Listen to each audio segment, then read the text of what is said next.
Ya Allah, berikanlah hamba kesabaran dalam menjalani kehidupan ini setiap harinya, dan jauhkanlah hamba dari orang-orang pirewel.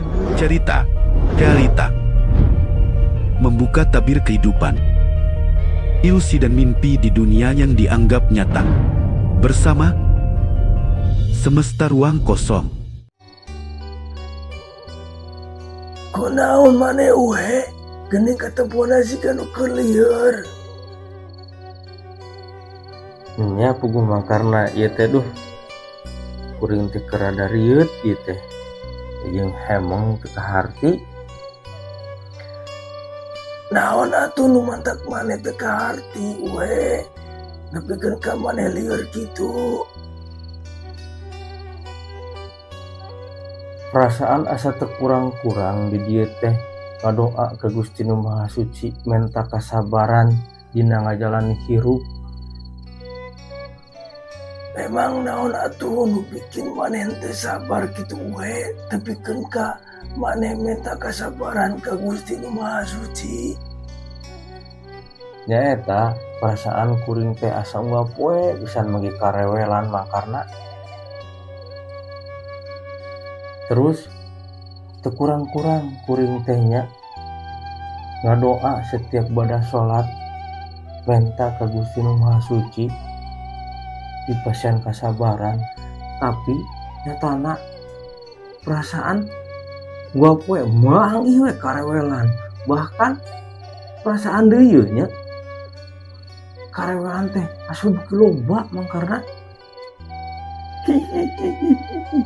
Maneh maloba ting rarasaan tuh da uhe. Sabar ge jika nama maneh mapake rarasaan sabarnya. Eta mangkarna malah nyungsurikeun kuring teh nyarita hayang menang solusi mangkarna lain hayang menang sungsurikeun. Kumaha atuh ieu mangkarna teh? Hampura uhe teu maksud nyungsirikeun, tapi da kuring mah bieu caritaan maneh nya eta loba ting perasaan ataupun rarasaeun. Heueuh atuh nya sok kumaha sugan ti kuring aya solusi, sok bejer beaskeun naon anu dipika lieur ku maneh uhe. Tapi bener mau disungsurikeun ieu kuring teh carita panjang lebar. Ya kuring lieur ieu jeung teu ngarti kunaon setiap kuring ngadoa minta kasabaran perasaan asa teu dikabul ku Gusti Nu Maha Suci ieu teh mangkarna. Moal we kuring janji moal nyungsirikeun erek kadengikeun. Sok mulai atuh keur carita naon anu bikin puyeng maneh. Nya jadi kieu mangkarna kuring teh asa hampir unggal poe manggih karewelan jeung panggih we jelema anu pireweleun teh. Padahal kuring teu kurang-kurang tadi kuring nyarita ka mangkarna ngadoa setiap bada salat kuring minta kasabaran ka Gusti Nu Maha Suci. Tapi unggal poe manggih we karewelan itu eta teh mangkarna apa doa kuring teu ditarima kitunya ku Gusti Nu Maha Suci. Apa kuring salah ngadoa kitunya mangkarna tepikeun ka ayeuna menta kasabaran tapi nyatana unggal poe manggih karewelan wae ieu teh.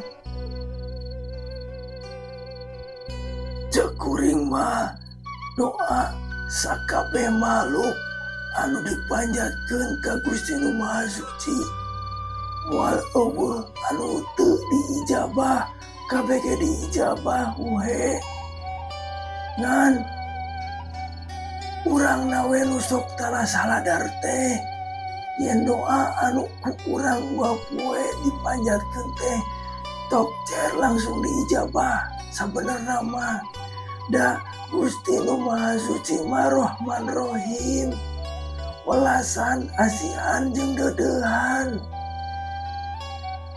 Tapi gening nyatana kuring unggal poe bada salat benta kasabaran. Tapi di ijabana kumaha? Di ijabana karewelan jeung karewelan magihna teh mangkarna. Tah eta kumaha? Apakah kuring anu salah? Apakah memang Gusti Nu Maha Suci anu henteu ngabulkeun doa kuring?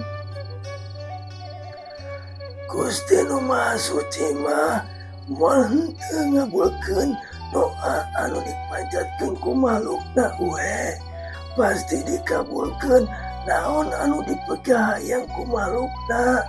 Ngan sakali deui ceuk kuring makhlukna sok salah paham, sok teu saladar.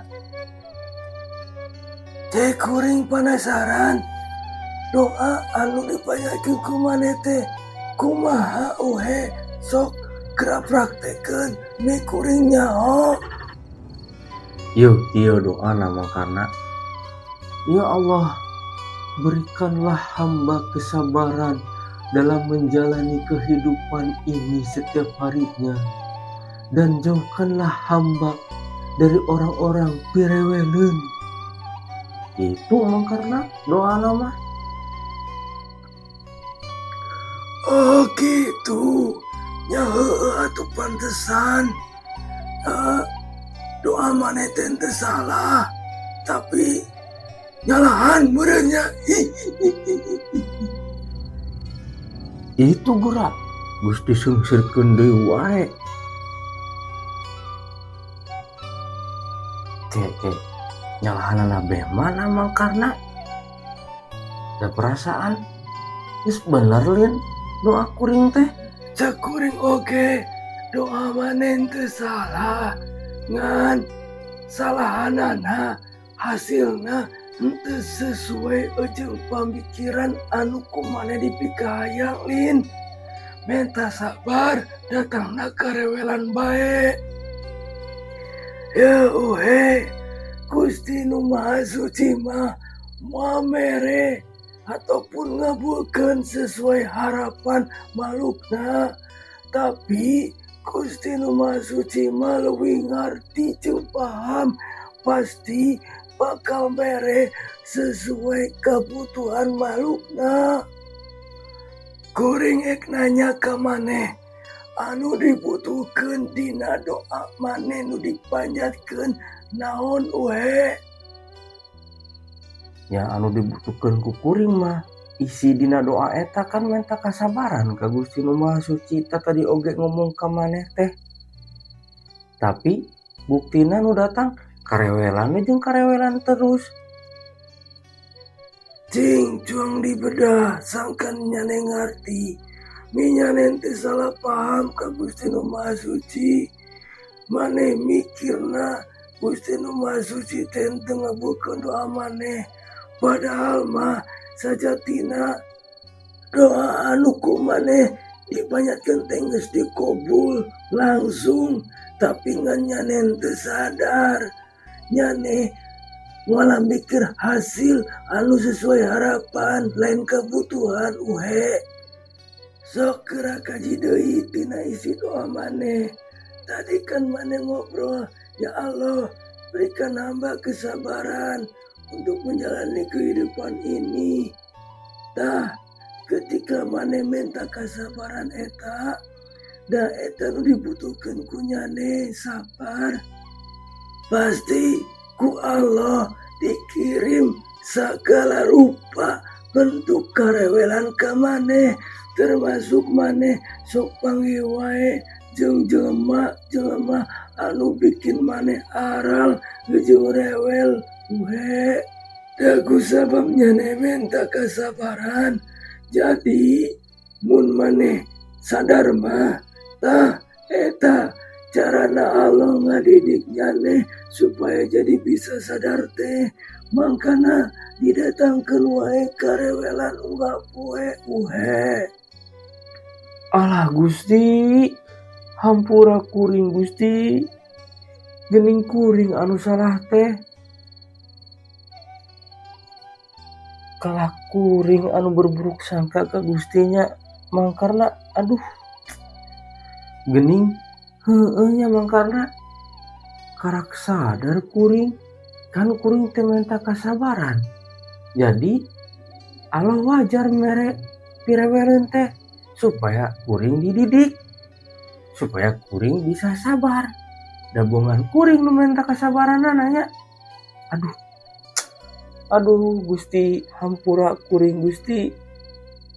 Gening pah berburuk sangka ka anjeun. Padahal Gusti, anjeun teh tos Rahman Rahim ngabulkeun kahoyong abi sesuai kebutuhan abi. Tapi kuring teu sadar Gusti.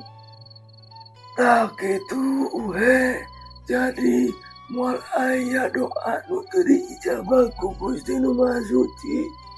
Kabeh doa malukna diijabah dan malukna suktala saladar. Menta naon hayang hasilna naon maranehanana teh teu ngarti kana isi doa nu dipanjatkeun ku manehanana hayang hasil nu kieu. Padahal mah Gusti Nu Maha Suci mah ngaijabah doa naon nu dipamenta ku manehanana ngan teu sadar hungkul jelemana. Jika kuring bieu mangkarna menta sabar geus dibere ku Allah dididiknya ku pendidikan kesabaran, tapi kuring malah teu narima. Hayang hasilna langsung sabar, cespleng we jadi sabar kitu nya. Da meureun teu bisa. Da sakola oge aya tahapanana. Tadina teu bisa jadi bisa da diajarkeun. Dasar kuring mangkarna salah paham ka Gusti padahal mah kuring anu salahna. Hatur nuhun mangkarna geus sadarkeun kuring kana kasalahan kuring. Nya we sami-sami. Ya ari jelema mah nya anu alus mah kudu silih saling ngingetan. Ayeuna kuring bisa ngingetan nya engke ge meureun kuring diingetan ku nyane. Jadi nya saling we eta mah. Nya lamun nyane hayang lepas tina panggih unggal poe jeung karewelan kuncina mah tarimakeun. Terus ngadoana kieu we. Ya Allah, berikanlah kekuatan pada pundak hamba supaya hamba bisa kuat menerima ujian setiap harinya yang telah Engkau berikan kepada hamba. Tah lamun maneh minta kekuatan nya ka Allah, ka Gusti Nu Maha Suci, tangtu pasti maneh bisa mengatasi karewelan unggal poena uhe. Jadi mun manggi karewelan teh moal ditinggalkeun engke mah dihadapi ku kasadaran jeung ku narima. Tah jadi permasalahan rebel teh moal aya wae panggih jeung maneh da geus beres. Kitu meureun uhe. Oh jadi kitu nya. Bener ka hati mangkarna lamun urang meta kakuatan mah nya aya karewelan, aya piaraleun, aya masalah pasti beres ya mangkarna. Da urang geus muntangkeun ka Gusti Nu Maha Suci, geus menta kakuatanana. Komo deui lamun urang menta Allah nanya mangkarna, urang teh meureun aya masalah naon ge beres. Ya tangtu komo deui mun maneh menta Allah na enggeus insyaallah maneh hirup moal lieur, moal hariwang, moal aya kasusah. Da kasusah teh hanya datang dina pemikiran. Eta mah naonnya racun pemikiran hungkul nu sabenerna mah.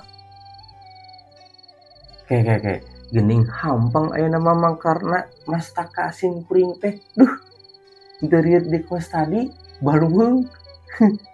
Salah paham. nya syukur atuh Hamdan sakirin ari geus teu lieur deui mah uhe.